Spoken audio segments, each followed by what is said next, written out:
Fala aí, moçada, tudo bem? Bem-vindos de volta à Física na Quarentena. Hoje nossa aula vai ser dividida em duas partes. Essa primeira parte, nós vamos ver um pouco sobre a estrutura atômica, né?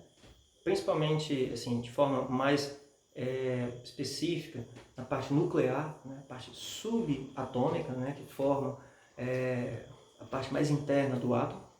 E na segunda parte nós vamos ver o que eu havia prometido na aula passada, que é o assunto principal, né, do nosso conteúdo, que é o campo elétrico. O principal que eu digo na parte de eletrostática. Tá?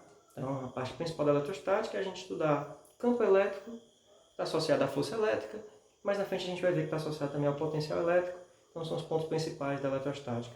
Tá certo? Então, nesse primeiro momento, a gente vai tentar entender o que são esses quarks. Né? Alguém já deve ter ouvido falar em quark. Tá? Os quarks estão inseridos numa grande teoria chamada de modelo padrão. O modelo padrão é a parte da física que estuda as propriedades da matéria na sua escala subatômica, digamos assim. Então, o modelo padrão ele vai unificar forças e vai unificar essa unificação vai estar associada a partículas.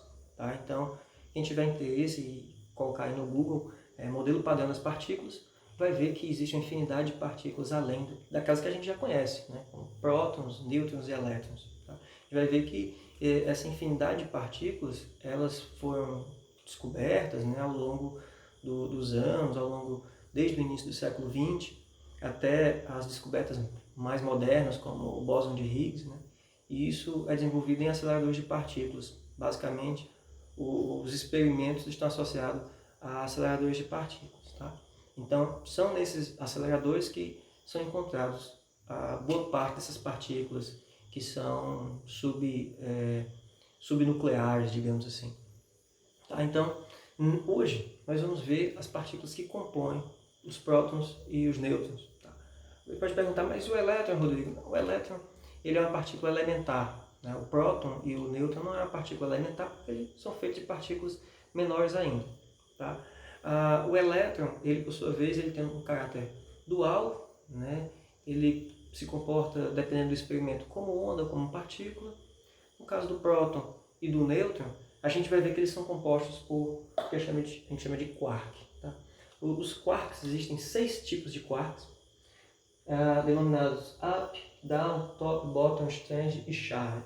Esses quarks, eles são, cada um deles tem uma carga, né, associada a eles, mas o que a gente vai ter que dar mais atenção são esses dois caras aqui, o quark up e o quark down, up e down, porque são eles que vão compor prótons e nêutrons. Os outros, gente, eles existem na composição da matéria, mas eles só são acessados, digamos assim, em condições extremas da natureza.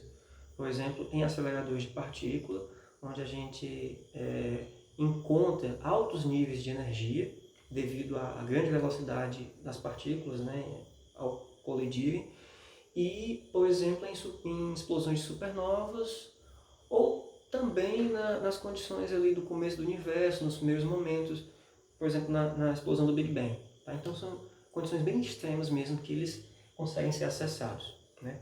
De modo geral, de forma, digamos, mais simples de serem obtidos, você consegue obter ups e downs. Mas uma informação importante, tá? Eles não são encontrados livres, tá? Não tem experimento ainda que encontrou os objetos livres. Eles são encontrados simplesmente apenas de forma ligada, tá? O conjunto deles. Bem, então, partindo aqui, o que forma o próton? O próton é formado por 2 quarks up e 1 down.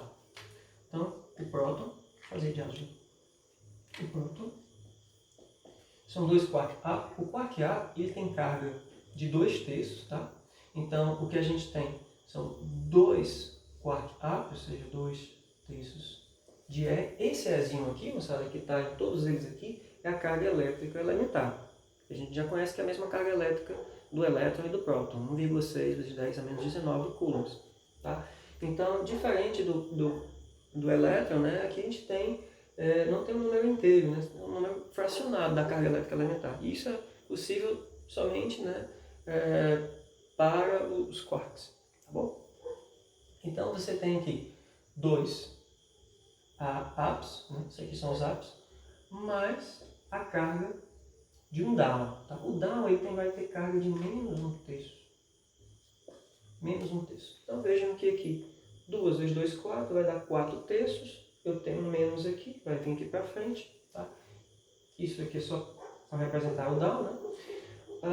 4 menos 4/3 menos 1/3, isso aqui vai dar 1. Né? 1 é.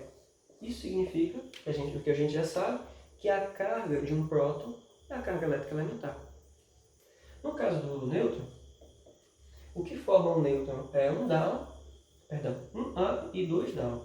O up, né, como a gente já sabe, vai ter carga 2/3 de E, e o down vai ter carga de menos 1/3. Só que são 2, né? Então são 2 vezes, né, 1/3, tá?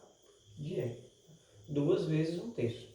Então vejam, 2 vezes 1/3 e aqui 2/3, 2/3. Sinais contrários, isso aqui dá 0, né? Dá 0 coulomb, zero, né? Então a carga é nula, não tem carga no nêutron. Então veja um próton formado por 2 ups e um down. A soma dessas cargas me dá 1 vezes a carga elementar. O nêutron, por sua vez, é formado por 1 up, 2 down, de modo que a soma entre eles dá nula. O nêutron não tem carga elétrica. Tá? Quem quiser saber um pouco mais sobre a história do nêutron, né, pesquise sobre decaimento beta. O decaimento beta vai estar diretamente relacionado a como se encontrou o nêutron no átomo, né? Como foi a descoberta do nêutron, né? Como que essa radiação de decaimento beta está associada ao nêutron. Tá? Vocês vão ver que é interessante a história. Tá? Só adiantando para vocês, quando você tem materiais radioativos, você pode ter a emissão, por exemplo, de raios gama, raios beta, e em específico, o nêutron ele se transmuta em próton, elétron e uma partícula de antimatéria. Tá? Aquela mesma antimatéria lá do filme do Dan Brown. Esse elétron que é ejetado que é a radiação beta. Tá? E é por isso que em uma das 4 forças fundamentais da natureza, que é a força fraca, ela está associada ao decaimento beta. Tá? A força forte está associada à coesão do núcleo, a força eletromagnética, que a gente conhece como força elétrica, né? E a quarta, força gravitacional. Então essas 4 forças são as 4 forças fundamentais. Tá bom? Aqui está associada aqui ao decaimento do nêutron, né? No elétron, no próton, vai ser a força fraca. Tá bom? Curiosidade, tá? Isso aí não cai no Enem. Tá? O que é importante para vocês saberem é que o próton e o nêutron é formado por quarks. Tá bom? Up e down. Beleza? E isso tudo, moçada, é a matéria-prima que forma todo tipo de matéria que a gente conhece. E quando a gente quer encontrar propriedades elétricas dos materiais, a gente costuma dividir entre 3 categorias. Existem 3 tipos de materiais conforme o seu comportamento em relação à carga elétrica. Tá? Antes da gente falar de condutor, isolante e semicondutor, vamos adiantar para vocês a definição que a gente tem de corrente elétrica. A corrente elétrica é um fluxo ordenado de cargas em um material, tá certo? A carga elétrica em movimento, ela faz parte da eletricidade que envolve a eletrodinâmica, a parte chamada de eletrodinâmica. As cargas estão em movimento. E o movimento dessas cargas, a forma como elas se deslocam no material, vai me dizer se o material é condutor, é um isolante ou é um semicondutor. Tá? Um material condutor são materiais que têm uma facilidade para que essas cargas consigam ser conduzidas através do material. Tá? O isolante é um material que tem uma baixa condutividade, ele tem uma grande dificuldade com que esses elétrons consigam se deslocar. Né? Muitos deles você tem praticamente nulo a condução de elétrons. E você já tem materiais que têm uma condutividade intermediária. Ou seja, os elétrons não têm tanta facilidade de conduzir, né, de se deslocar, como os condutores, e nem é tão ruim em termos de condução quanto os isolantes. São os materiais semicondutores. Tá? Então, vamos separar esses três materiais em relação à facilidade com que as cargas conseguem ser propagadas nesse material, tá bom? Então, são exemplos de condutores, tá? Metais.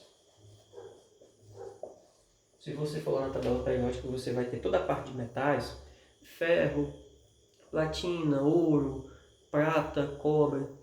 Né? São materiais que têm facilidade de passar a passagem de corrente elétrica. A corrente elétrica passa por eles com muita facilidade. São os metais. Você tem, além dos metais, você tem substâncias, na verdade, soluções eletrolíticas. Tá?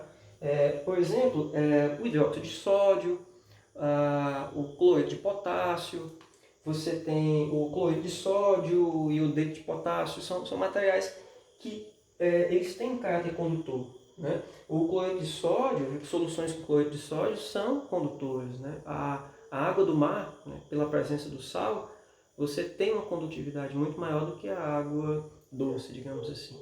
Tá certo? Então, soluções eletrolíticas, metais, e eu ainda acrescentaria aqui um gás ionizado, ou gases ionizados, tá?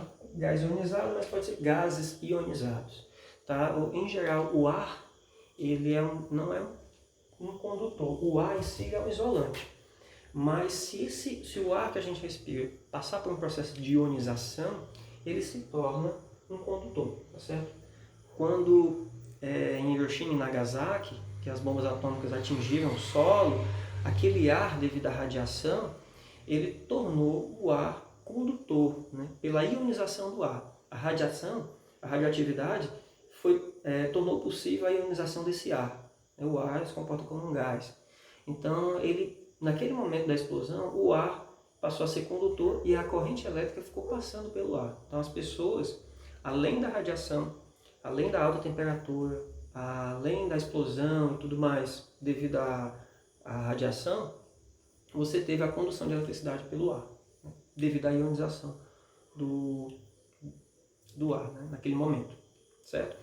E uma outra aplicação de gases, de um gás ionizado, né? Você tem as lâmpadas fluorescentes, né?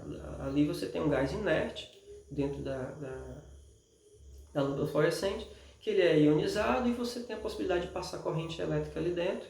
Você tem uma camada de fósforo, né, na parte do vidro, parte interna do vidro, né, e aí você vai ter todos os fenômenos aí de excitação eletrônica, no qual o elétron vai receber essa energia. Quando ele acende de um nível eletrônico maior que retoma, ele emite um fóton, que é luz. Esse é um processo de forma simples da iluminação de uma lâmpada fluorescente.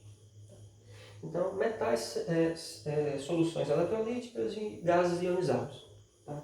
São exemplos de condutores. O isolante, gente, você tem vários materiais que a gente considera como isolantes. Você tem borracha, você tem madeira, tá? Madeiras secas. Você tem o vidro, tá? Vidros, você pode ter silicone, tá? Em geral são materiais que são muito utilizados como isolantes de metais, né? Você vê uma chave de fenda, tem a parte interna de metal, mas o seu invólucro, né, a sua parte externa, ela é composta de plástico. O plástico já é um isolante.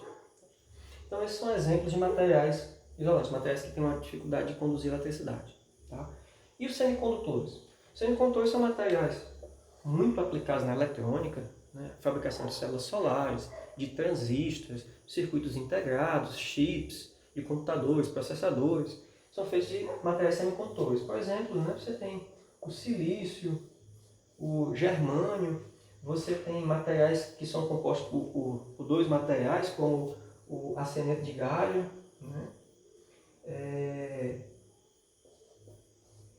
Arseneto de galho, você tem o nitrato de